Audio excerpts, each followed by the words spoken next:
Hello, my name is Legal1on1 from Atlantic Solicitors, and I am speaking to you from Legal1on1, and I look after most of the employment law work that comes to my firm. Today I'd like to speak to you about what Atlantic Solicitors can offer you in terms of support, litigation, tribunal representation, and general understanding of the law as far as employment law is concerned. In any employment matter, you do have the employee and you also have the employer. And if there's a dispute, the disputes are usually handled by an employment tribunal. And so what I want to do today is to give you a run through of most of the work that we do here.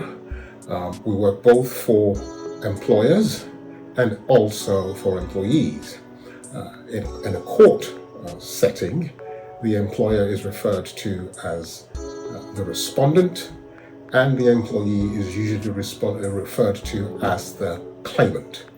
So, Atlantic Solicitors, Legal1on1, employment law. What is employment law? What is what really constitutes a dismissal, or what are the legal issues that people usually contest at an employment tribunal? And usually it has to do with dismissal. The employee usually would bring a complaint if they feel the employer has treated them unfairly, and so you have what you call unfair dismissal. I would say 75% of all tribunal claims, if not 80%, are about dismissal claims. So you have what you call unfair dismissal. You have two types of dismissals. One is unfair dismissal and one is wrongful dismissal. So let me start with unfair dismissal. The overview of unfair dismissal is actually found in the Employment Rights Act, and that's governed by Section 98 of the Employment Right of 1996. The employee has a right not to be unfairly dismissed.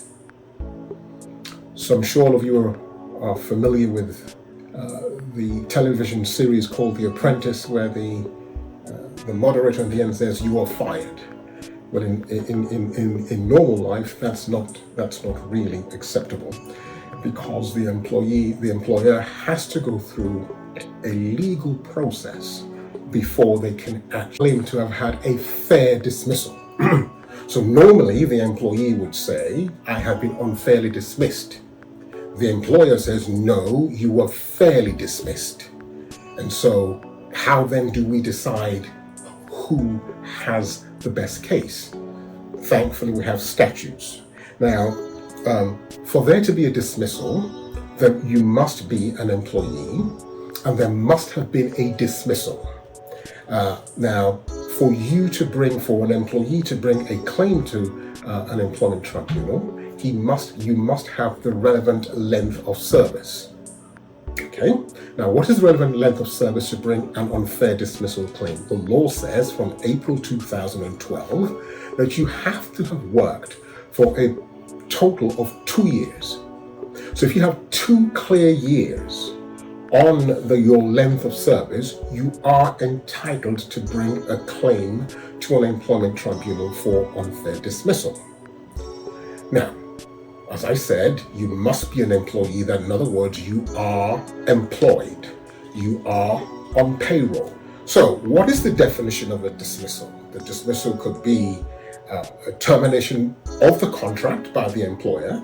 You may resign, you may want to move to another job, and so there is a termination, there is a cessation of the contract. Now, in all these issues of employee leaving or being terminated, I almost said fired there, but you leave the job, there must be an effective date of termination. What is that date? The date of termination is the day the employer tells you that you are dismissed. I am saying to you that the most important thing as far as the employee is concerned is the date of termination. So you started at a certain date, and now the employer has turned around and said, "I no longer want your services anymore. You could resign, there could be frustration, but there must be a date at which you can say, on this date, the employment ended.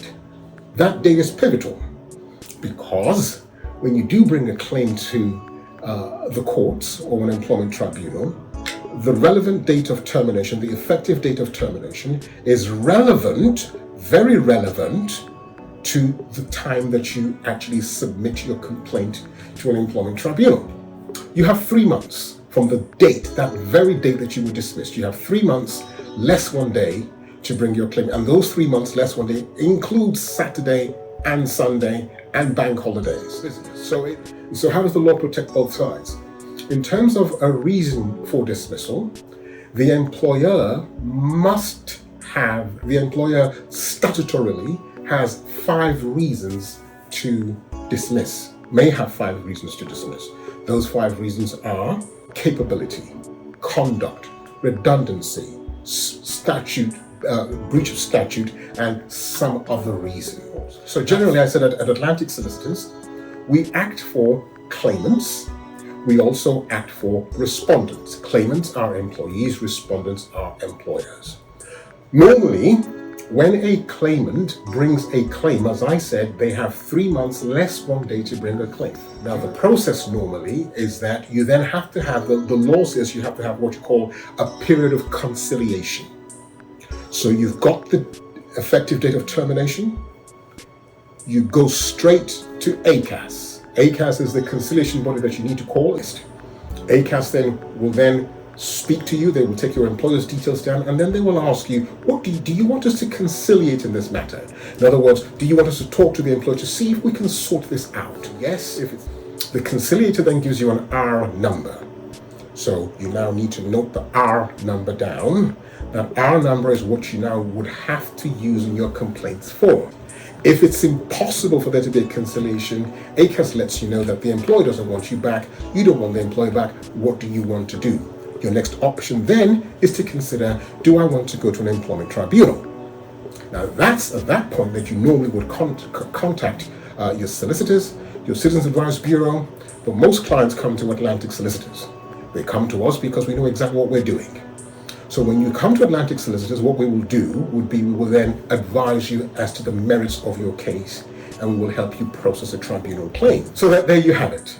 So all I would say would be this: whether you're an employee or an employer, in the first instance, pick up the phone and call Atlantic Solicitors.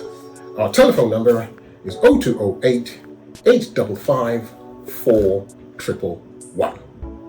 Thank you very much, and we look forward to hearing from you soon.